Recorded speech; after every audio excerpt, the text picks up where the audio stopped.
Hello everyone, thanks for joining me for another story today. I'm really excited about this one because I'm going to read you a story from one of my favorite storybooks from when I was a kid. This is from the Princess Collection book because I love princesses.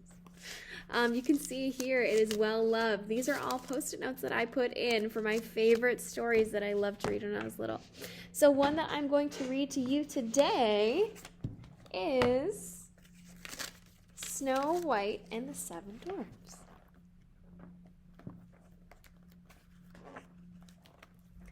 Snow White glanced around her. It was very peaceful in the thicket, and the sun was shining in the blue sky.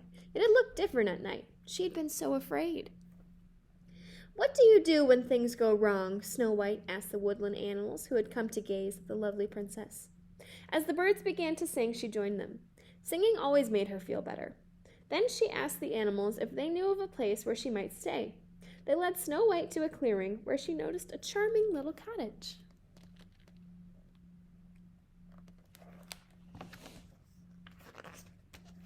When Snow White entered, there was no one home. The room was dirty with dishes piled high in the sink and clothes tossed about. As she counted the adorable little chairs at the table, Snow White thought 7 untidy children must live in this cottage. Perhaps they have no mother, she thought sadly. Deciding to surprise them by cleaning and making dinner, Snow White sang a cheerful song as she worked. Then squirrels, chipmunks, deer, raccoons, and birds helped her dust, wash, and sweep. Snow White put soup on to cook and then climbed upstairs where she discovered 7 little beds. Names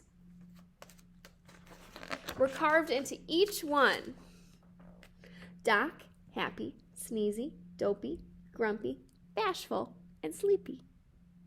What strange names for children, she thought, but the beds looked wonderfully inviting and she was awfully tired. As she lay across 3 of the small mattresses, the birds covered her tenderly with a blanket, and Snow White fell fast asleep. Soon the 7 dwarfs came home. "The whole house is clean," Doc exclaimed. Nervously, they tiptoed upstairs. Seeing a large form under the sheets, they assumed it was a monster and got ready to attack as Snow White began to stir. Surprised, they stared at the beautiful girl. "An angel," whispered Bashful, but Grumpy thought differently. The nervous dwarfs hid behind the bed. The princess was startled as they peeked at her over the footboards. "Oh, you're little men," she cried happily. Smiling, she guessed their names and explained how she had been sent away by her stepmother, the queen. "She tried to kill me," Snow White told them, but Grumpy was unsympathetic. "Send her away," he yelled, nervous about the evil queen's magic.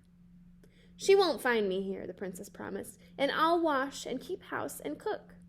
The dwarfs thought of the apple dumplings and gooseberry pies that Snow White could make. "She stays," they agreed. Happily, they followed her downstairs and went to check on the soup. "Wash up or you'll not get a bite to eat," said Snow White as she checked their dirty hands.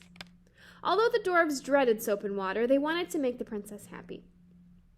After dinner, they played music and danced. Even Grumpy played the pipe organ. Never had they had so much fun or laughed so hard. "Now you do something," they argued Snow White. She began to tell them a story about a princess who fell in love. "Was it you?" they asked. She nodded. She remembered the charming prince who had appeared as she was singing at a wishing well. Startled, Snow White had run into the castle, but when the prince serenaded her, she looked out on the balcony. He was so romantic, she told her new friends. She had sent him a kiss on the wings of a dove. Sighing dreamily, the dwarves gave Snow White their cozy beds for the night. Even Grumpy was happy that she had stayed. "I'm warning ya, don't let nobody or nothin' in the house," he said the next morning as he left for work.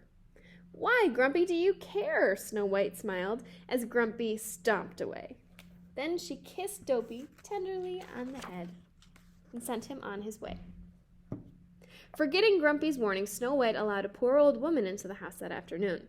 The old woman offered her an apple. Not suspecting that it was the queen in disguise, the poor girl took one bite of the poisoned apple and fell to the floor. Sadly, the dwarves and forest animals grieved for their beloved princess until the day a prince appeared, having heard the story of a lovely girl in a glass coffin.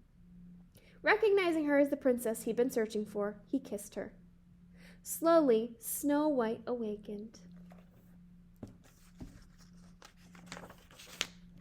The happy prince lifted her in his arms, and the dwarves and animals rejoiced around them.